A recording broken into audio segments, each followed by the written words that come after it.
প্রিয় দর্শক, নতুন একটা ভিডিওতে আপনাদের সবাইকে সাদর আমন্ত্রণ জানাচ্ছি।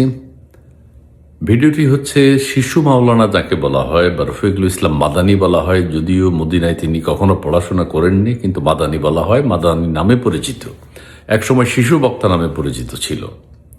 আচ্ছা, সে একটা বিয়ে করেছে, তার বিয়ের ব্যাপার আমাদের কোনো আপত্তি নেই। সেই 17টা বিয়ে করুক, 20টা বিয়ে করুক, কেন কথাটা বুঝেছে যে সে এমন একটা সময় বিয়ে করেছে, কাদের প্ররোচনায় করেছে, কোথায়, যেখানে বহু বিয়ের জন্য উৎসাহিত করা হয়, সেই ম্যারেজ মিডিয়া, মামুনুর রশিদ কাশিমির ম্যারেজ মিডিয়া, এটা বহু বিবাহের জন্য সবাইকে উদ্বুদ্ধ করে। এক একজন 7, 8, 10টা করে বিয়ে করে এরা, কয়দিন রাখে আবার ডিভোর্স দিয়ে দেয়। ঠিক আছে, তো এটা খুবই প্রশ্নবোধক। কয়দিন রাখে আবার ডিভোর্স করে দেয় ম্যাক্সিমাম। এই ধরনের বিয়ে শুধু যারা করে, এক ধরনের পতিতাবৃত্তি। তো কখন বিয়ে করেছে সে? সে বিয়ে করেছে তার প্রথম স্ত্রী যখন সন্তান হয়েছে, একটা 3 দিন পরেই সে বিয়ে করেছে। এবং সেই প্রথম স্ত্রীর কন্যা সন্তান হয়েছে, তার আরেকটা সন্তান আছে এর আগে, মানে প্রতি বছর একটা করে করে হবে, হোক, তাও ভালো হোক, তার মানে সে সক্ষম, জন্ম দিতে পারে।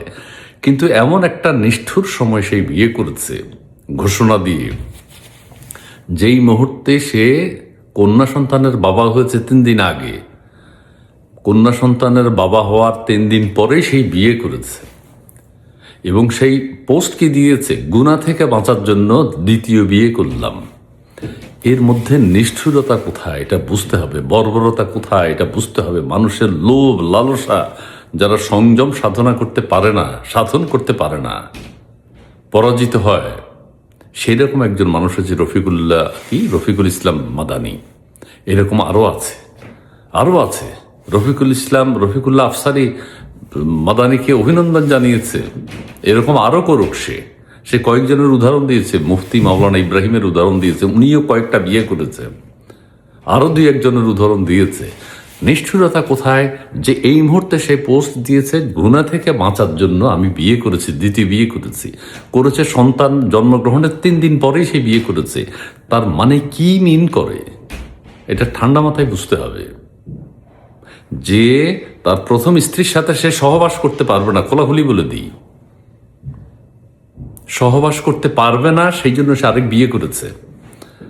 আজকে যদি কথাটা এরকম হতো যে আরেকজন, আমি আমার ওয়াইফের একা সেবা যত্ন করতে পারছি না, এই সময় আরেকজন লোক দরকার, আমি আরেকটা বিয়ে করেছি সুন্দরভাবে, আরেকজন আমার স্ত্রী হয়েছেন, তিনি এখন দেখাশোনা করুন, এটা যদি হতো এক কথা ছিল। কিন্তু কথাটা কি বলেছে, গুনাহ থেকে বাঁচার জন্য। অনেকে পতিতালয়ে যায়, ওই করে সেই করে, হোটেলে যায়, রেস্টুরেন্টে যায়, সেই কথা সে বলেছে। কিন্তু বললে কি হবে, এ মাদানের উদ্দেশ্য তো অন্যটা, বা হুজুরা যে বিয়ে করেন সেটার উদ্দেশ্য তো অন্যটা।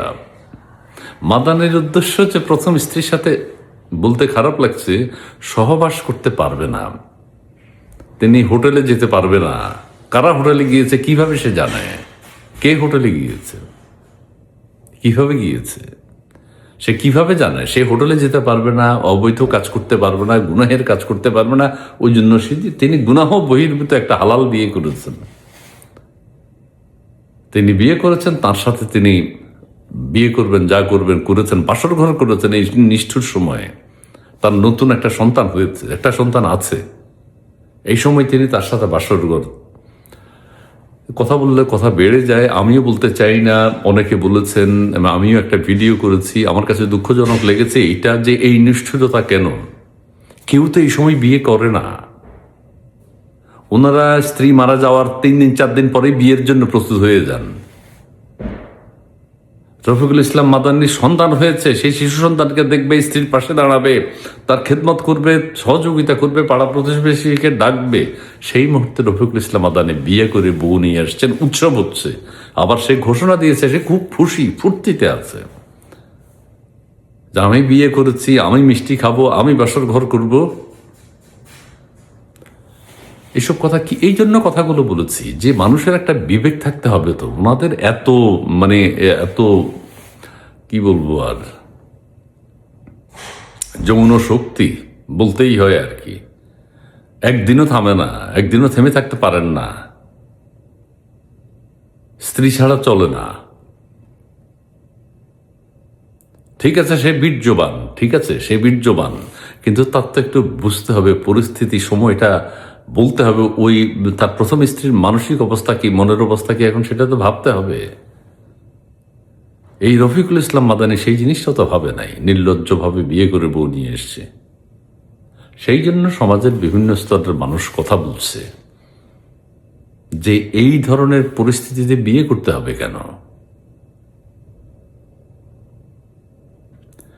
এরপর আর একটা বিয়ে করে ফেলবে। ওই ম্যারেজ মিডিয়া ওইটা আছে না, মামুন রশিদ কাশিমি, সে এরপরে দ্বিতীয় বিয়ের জন্য উৎসাহিত করবে, তৃতীয় বিয়ের জন্য উৎসাহিত করবে, চতুর্থ বিয়ের জন্য উৎসাহিত করবে, পঞ্চম বিয়ের জন্য উৎসাহিত করবে। তার এখানে এক একজন 7, 8, 10 বিয়ে করার লোক আছে।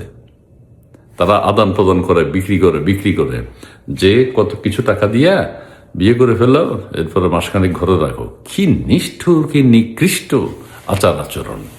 সেই জন্য কথাগুলো বলেছে। কিছু মনে করবেন না, আমি এটা নিয়ে আর ভিডিও করবো না। রফিকুল ইসলাম মাদানী, রফিকুল ইসলাম আফসারি যারা আছে এরকমই করে।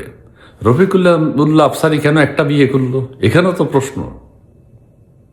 সে একটা বিয়ে করলো কেন? অন্যদেরকে বহু বিয়ে উৎসাহিত করে, কিন্তু নিজে করেছে একটা বিয়ে।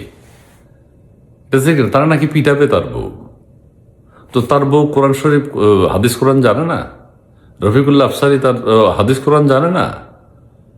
সে কেন বিয়ে করতে পারবে না? আবার আরেকজন নিজে না করে আরেকজনকে উৎসাহিত করে, এটা তো ঠিক না।